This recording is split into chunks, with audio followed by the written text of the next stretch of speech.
Welcome to my channel पढ़ाई करो 24। तो आज हम लोग इस चैनल पे रेशियो एंड प्रोपोर्शनल का चैप्टर स्टार्ट कर रहे हैं। इसके पहले और भी चैप्टर्स कंप्लीट हो गए हैं, आपके वाईटी चैनल पे अवेलेबल हैं। जो बच्चे नहीं देखे हैं जाके वहाँ पे देख सकते हैं। तो सॉरी, आज हम लोग रेशियो एंड प्रोपोर्शनल्स के बारे में थोड़ा सा जानेंगे। उसके बाद उससे रिलेटेड क्वेश्चंस करेंगे जो कि एग्ज़ाम्स के लिए इम्पॉर्टेंट है। ठीक है, तो चलिए आइए देखते हैं क्या है। तो प्लीज़ हमारे चैनल को उसके पहले पढ़ाई करो 24 को लाइक एंड सब्सक्राइब कर दीजिएगा। ठीक है, ताकि जब भी वीडियोस अपलोड हों इसके आगे का तो आपको नोटिफिकेशन वाईटी चैनल पे मिल जाए। ठीक, चलिए स्टार्ट करते हैं। देखिए, पहले हम लोग जानेंगे रेशियो क्या होता है, उसके बाद प्रोपोर्शनल के बारे में पढ़ेंगे, फिर क्वेश्चंस पे आएंगे। ठीक है, एक सेकेंड मैं कलर थोड़ा चेंज कर लूँ उसका। ठीक, तो अब देखिए रेशियो क्या होता है। बहुत बच्चे रेशियो सॉल्व तो कर लेते हैं, लेकिन उनको यही नहीं पता होता कि रेशियो होता क्या है एक्चुअल में। तो हम लोग पहले रेशियो के बारे में समझेंगे, क्लियर करेंगे उसके बाद। ठीक है, सिर्फ सॉल्व करने से नहीं होता है, जो आप सॉल्व कर रहे हो वो चीज़ आपको पता भी होनी चाहिए कि हम कर क्या रहे हैं। ठीक है, तो इसलिए रेशियो देखते हैं। देखिए क्या लिखा हुआ है, the comparative relations between two quantities of same types is called ratio. कोई भी दो क्वांटिटी हो, कोई भी दो क्वांटिटी 4, 6 एज्यूम करना। ठीक, ये दो क्वांटिटी किसी एक चीज़ से रिलेटेड हो और जिस चीज़ से वो रिलेटेड होंगे वो सेम होंगे। फॉर एग्ज़ाम्पल, दो क्वांटिटी को हम कट कर रहे हैं। ठीक है, 4 और 6 किससे कट होगा? 2 से कट हो जाएगा। 2 2 ज़ा 4, 2 3 ज़ा 6। अब ये 2 और 3 जो है आपका नहीं कट होगा। ये एक सिंपलेस्ट फॉर्म है। सिंपलेस्ट फॉर्म मतलब ऐसा फॉर्म जो कि अब इसके आगे कट नहीं हो सकता, या इसके आगे और इसको हम छोटा नहीं कर सकते काट के। ठीक है, अब इसको कट किया तो मैंने क्या पाया? 2 और 3। आपने नोटिस किया होगा ये 4 और 6 मैंने सेम नंबर से कट किया है। किससे कट किया है? 2 से कट किया है। 2 को 4 को भी 2 से कट किया है, 6 को भी 2 से कट किया है ना। तो अगर हम देख रहे हैं कि इन दोनों नंबर को मैंने किससे कट किया, डिवाइड किया? 2 से। अब वही 2 अगर हम दोबारा इसमें डिवाइड मल्टीप्लाई कर दे तो 2 2 ज़ा 4, 2 3 ज़ा 6। देखिए 4 एंड 6 फिर से वही वापस आ गया। मतलब हम क्या समझे, जो भी हम लोग को रेशियो मिलता है, जो भी हम रेशियो सॉल्व करते हैं, जैसे आप ए बाई बी, मतलब कोई भी रेशियो मान लीजिए 15, 6, जो भी रेशियो हमें मिलता है वो दोनों रेशियो किसी सेम नंबर से मल्टीप्लाई होता है। ठीक है, अगर ये 10 से मल्टीप्लाई हुआ होगा तो ये भी 10 से मल्टीप्लाई हुआ होगा। ठीक, और ये रेशियो क्या होता है? सिंपलेस्ट फॉर्म होता है, मतलब ऐसा फॉर्म कि अब वो दोबारा किसी नंबर से नहीं कटेगा, वो लास्ट नंबर है। ठीक है, समझ में आ गया? ऐसे में समझ लीजिएगा, बाद में मैं इसको नहीं बताऊंगी, इसीलिए अच्छे से समझिएगा कि बाद में मत पूछिएगा कि ये कैसे हुआ, क्या हुआ। ठीक है, इसलिए मैं अभी बता दे रही हूँ। रेशियो मतलब किसी भी दो क्वांटिटीज़ का सिंपलेस्ट फॉर्म, उसके आगे वो अब नहीं कटेगा, वो स्टॉप हो जाएगा। ठीक है, चलिए देखते हैं आगे नेक्स्ट क्या है। क्या बोला है? The ratio between A and B is denoted by A and B. कोई भी रेशियो दो क्वांटिटीज़ का कैसे डिनोट करते हैं? अगर लिखना हो ए और बी का रेशियो तो ए के बीच में ये जो दो बिंदी लगाते हैं, यही आपका रेशियो का सिंबल होता है। ठीक है, हेयर जिसमें हम लोग पहले वाले नंबर को क्या कहते हैं? एंटीसीडेंट, और दूसरे वाले नंबर को हम लोग कहते हैं कॉन्सिक्वेंट। ठीक, ये सब थ्योरी पूछता नहीं है, फिर भी जानना चाहिए। ठीक है, चलिए नेक्स्ट देखते हैं। इसमें क्या बताया? Type of ratio. अब रेशियोज के कुछ टाइप्स भी होते हैं, टाइप्स भी देख लेते हैं। पहला टाइप है डुप्लीकेट रेशियो। डुप्लीकेट रेशियो किसे कहते हैं? जैसे कोई रेशियो है 2 और 3, ठीक है, 2:3 है, इसको 2 भी कहते हैं, 2:3 है। उसमें डुप्लीकेट करना मतलब इसको डबल कर देना। 2 का डबल क्या हो जाएगा? मतलब 2 का स्क्वायर क्या हो जाएगा? 4, 3 का स्क्वायर हो जाएगा 9। ये 4 और 9 भी एक ऐसा रेशियो है जो कि नहीं कटेगा सेम नंबर से। सेम नंबर से ही काटना है, डिफरेंट नंबर से नहीं कि इसको 2 से काट दिया, इसको 3 से काट दिया, नहीं। कटेगा तो सेम नंबर से ही, और मल्टीप्लाई भी होगा तो सेम नंबर से ही, ठीक है। चलिए, सब डुप्लीकेट रेशियो मतलब क्या होता है? जो भी रेशियो हो उसका अंडर रूट, मतलब मान लीजिए 2:3 है तो उसका अंडर रूट कर देंगे, under root 2 ratio under root 3। Under root 3 को मतलब अंडर रूट को कैसे बताया था मैंने, अगर स्क्वायर रूट हो, ये स्क्वायर रूट है, क्यूब रूट में यहाँ 3 लग जाता है, लेकिन ये तो स्क्वायर रूट है। जब भी स्क्वायर रूट हो, अगर हम चाहते हैं कि अगर हम अंडर रूट ना लगाएं तो इसको लिख सकते हैं 2⁻1/2, ठीक है। और ये हो जाएगा 3⁻1/3, या तो आप रूट में लिखिए या तो फिर पावर में लिखिए। अब आता है ट्रिप्लिकेट रेशियो। ट्रिप्लिकेट रेशियो क्या होता है? जैसे यहाँ डुप्लीकेट में स्क्वायर किया था वैसे ही यहाँ पे ट्रिप्लिकेट में क्यूब कर देंगे, ठीक है। A³ ratio B³। सब ट्रिप्लिकेट रेशियो में क्या होता है? जैसे यहाँ पे अंडर रूट स्क्वायर मतलब स्क्वायर रूट किया था वैसे यहाँ पे हो जाएगा क्यूब रूट, क्योंकि ट्रिप्लिकेट है, ट्रिप्लिकेट मतलब ट्रिपल, तो यहाँ पे हो जाएगा क्यूब रूट, ठीक है। तो ए रेशियो भी दिया हुआ है। अगर बोल देगा इसका सब ट्रिप्लिकेट रेशियो क्या होगा तो हम लोग इसको लिख देंगे cube root of 2 ratio cube root of 3। Cube root को हम लोग कैसे लिख सकते हैं? अगर क्यूब रूट नहीं लगाना है तो 2⁻1/3, जितना रूट होता है उतना ही लग जाता है, 1/3, 1/2, 1/4, 1/6, जो भी हो, ठीक है। चलिए नेक्स्ट देखते हैं। यहाँ पे क्या दिया है? Reciprocal ratio. रेसिप्रोकल मतलब उल्टा। कोई भी रेशियो दिया है 2:3, इसका रेसिप्रोकल क्या हो जाएगा? 3:2। 3 को पहले लिख देंगे, 2 को बाद में लिख देंगे। जैसे A:B है, यहाँ पे B:A हो गया। कंपाउंड रेशियो में क्या होता है? कंपाउंड रेशियो अपॉन में, जैसे कि 2/3 रेशियो C/D रेशियो E/F, ये होता है कंपाउंड रेशियो। इसको सॉल्व कैसे करते हैं? ये सब रेशियो को उल्टा लिखते हैं। उल्टा लिखने पे ही जल्दी सॉल्व हो जाएगा। कैसे? पहले लिख, ई ऊपर है, ई को नीचे लिख दो, F/E ratio D/C ratio B/A, ठीक। अब इसको पीछे ही से ही सॉल्व करेंगे। D है, D को अगर सॉल्व करना रहेगा तो क्या करेंगे? इसको इससे मल्टीप्लाई कर देंगे तो क्या आ जाएगा? CD/A।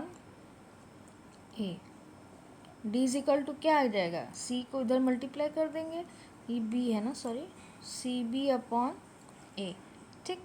और उसके बाद F को अगर करेंगे तो क्या आ जाएगा? F = ED/C, ठीक है। अब यहाँ पे D की वैल्यू क्या दी है? CB/A, तो यहाँ पे D की जगह लिख दीजिए CB/A। ऐसे हम अभी इसका एक क्वेश्चन है, आपको समझा देंगे तो आपको समझ में आ जाएगा। अभी फ़िलहाल बस यही समझिए कि कोई भी अगर रेशियो अपॉन में दिया हो तो इसके ऊपर के सारे एक तरफ हो जाते हैं ACE, और इसके नीचे के सारे एक तरफ हो जाते हैं, ठीक है। इसको हम लोग कंपाउंड रेशियो कहते हैं। चलिए पहला क्वेश्चन पे आते हैं अब, ठीक है। If A ratio B is equal to 7:9, B ratio C is equal to 15:7, then A is equal to C is equal to what? सबसे इजी क्वेश्चन है ये करने का। देखिए ऐसे क्वेश्चन कैसे करते हैं, सबको सीरीज बाय लिख लीजिए, ठीक। पहले क्या है? A रेशियो B, फिर क्या है? B रेशियो C, तो B के नीचे ही B लिखिए, B रेशियो C। फिर पूछा क्या है हमको? A और C, तो A और C को जो पूछा है उसको नहीं लिखेंगे, ठीक है। जो दिया है गिवन उसको लिख लिया। अब A की वैल्यू क्या है यहाँ पे? 7, B की वैल्यू क्या है? 9, फिर दूसरा B की वैल्यू क्या है? 15, और C की वैल्यू क्या है?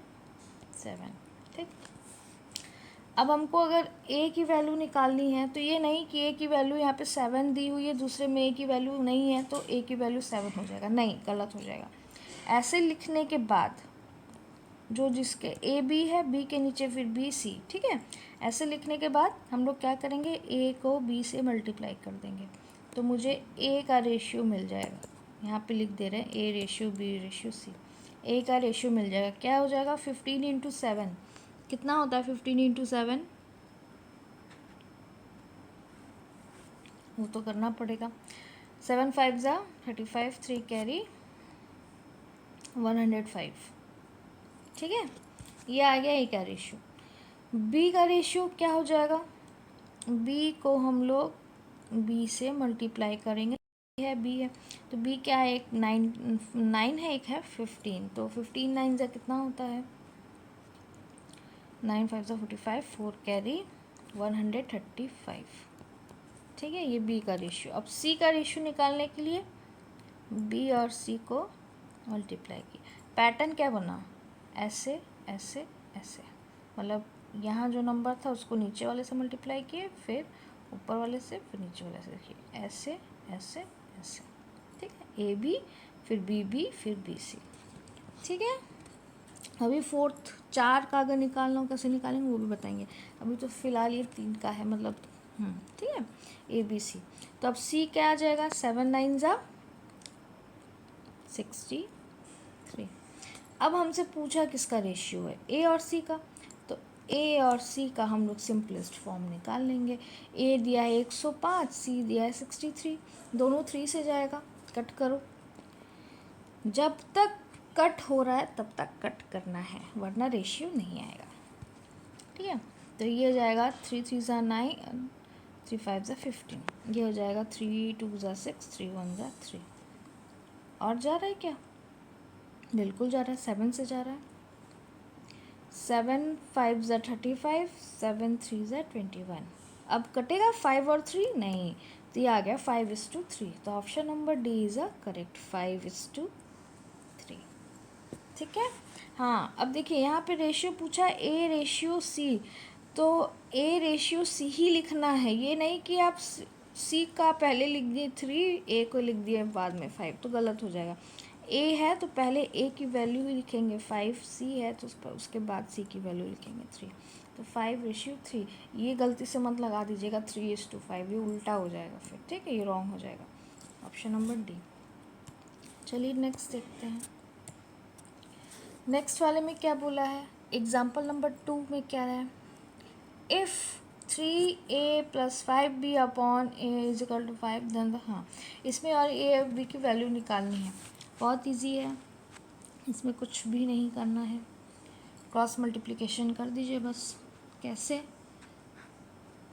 देखिए 3/a + 5b, जिसके नीचे कुछ ना हो उसके नीचे हम लोग 1 एज्यूम करते हैं, तो ये वाला इसके 1 इसके साथ मल्टीप्लाई हो जाएगा, ये वाला इसके साथ मल्टीप्लाई हो जाएगा, तो जब ये वाला टर्म 1 के साथ मल्टीप्लाई कर होगा तो एज इट इज़ वही बचेगा, लेकिन 5 वाला इसके साथ मल्टीप्लाई होगा तो क्या होगा, पहले 5 को 3 के साथ मल्टीप्लाई करते हैं, 5 3 ज़ा 15 ए, बीच में माइनस का साइन लगा है, फिर 5 5 ज़ा 25 बी, हो गया। अब क्या करेंगे, ए रेशियो बी का पूछा है, ठीक है, तो पहले ए को एक तरफ कर लेते हैं, बी को उस तरफ कर लेते हैं, तो देखिए 15 यहाँ पे बड़ा है, 15 को उधर ले आएंगे तो ये माइनस में हो जाएगा, फिर माइनस में आंसर आएगा, तो छोटे वाले को हम उधर ले जाएंगे, ठीक है 15, और देखिए ये ऑलरेडी माइनस में है, 25 बड़ा है, इसको हम लोग इस साइड ले आएंगे, 3 को उधर ले जाएंगे, 25 को इधर ले आएंगे, ठीक है, तो 25 को अगर हम इधर ले आते हैं तो क्या हो जाएगा, ये माइनस से प्लस में हो जाएगा, तो +25 + 5 कितना हो जाएगा 30 बी। अब देखिए बी वाले को बी से ही प्लस माइनस कर सकते हैं, ठीक है, गलती मत कर दीजिएगा कि ए है तो बी के साथ प्लस हो जाएगा, ना, बी वाला बी के साथ ही प्लस होगा, लेकिन मल्टीप्लाई में ऐसा नहीं होता, मल्टीप्लाई में आप किसी के साथ भी कुछ भी प्लस कर सकते हैं, मल्टीप्लाई या डिवाइड कर सकते हैं, ठीक है। अब इधर 15 है, 3 प्लस में है, इधर जाएगा तो माइनस में हो जाएगा। तो ये 15 में से 3 गया 12A। ठीक, पूछा क्या है ए और बी का, तो ए को हम लोग ऊपर ही रहने देते हैं, क्योंकि अगर इसको लिखेंगे तो किस फॉर्म में लिखेंगे, ए अपॉन बी। ए रेशियो मतलब अपॉन डिवाइड, ठीक है। तो ए ऊपर रहेगा, बी नीचे रहेगा, तो ए को इधर ही रहने देते हैं, ठीक है।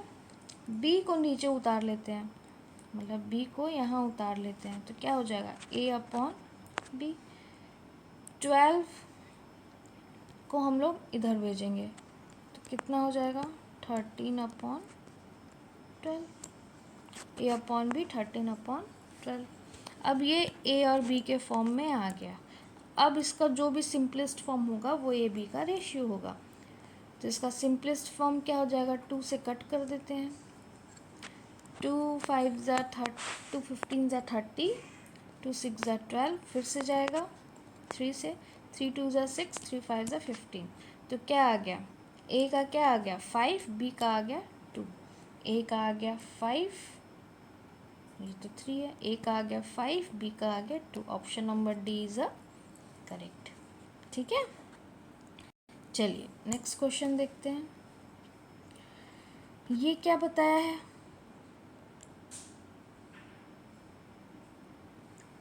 अब हम लोग पढ़ेंगे प्रोपोर्शन के बारे में। ठीक है, प्रोपोर्शन क्या होता है, रेशियो वहीं तक था, प्रोपोर्शन के बारे में थोड़ा देख लेते हैं। प्रोपोर्शन मतलब if a and b and d are such that if a b and c, ठीक है, ए बी सी और डी इस तरीके से हैं, रेशियो के तरीके से हैं, ठीक है। ए और बी का रेशियो, फिर सी और डी का रेशियो आर सेम है, then A B C D are in a proportion and denoted by A B. अच्छा, मतलब अगर इन चारों के बीच में कोई रिलेशन है तो उसको हम लोग कहेंगे प्रोपोर्शन। ठीक, और लिखेंगे कैसे, ए इज टू बी के तो ए बी में तो रेशियो लगेगा ही, लेकिन सी डी के बीच में भी रेशियो लगेगा, लेकिन इन दोनों के बीच में डबल रेशियो लग जाएगा अगर इन दोनों में कोई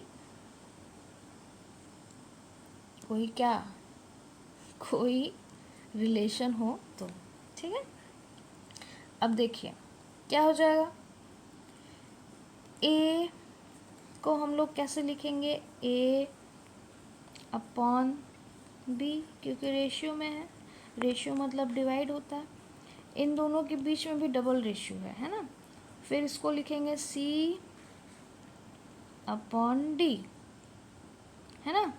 अब ये जो डबल रेशियो मतलब इसके अपॉन ये, मतलब क्या हो जाएगा, सी अपॉन बी होल अपॉन सी अपॉन डी।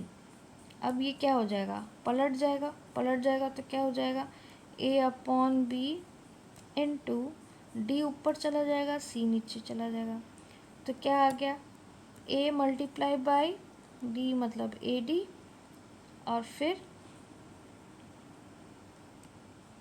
ये हो गया ना मल्टीप्लाई, और उसके नीचे क्या है, B multiply by C, divide मतलब क्या होता है रेशियो, तो ए डी यहाँ लिखा है ना, A D equals to B C. B C क्यों, बी सी को अगर हम इक्वल्स टू के इधर कर देंगे तो A D equals to B C हो जाएगा।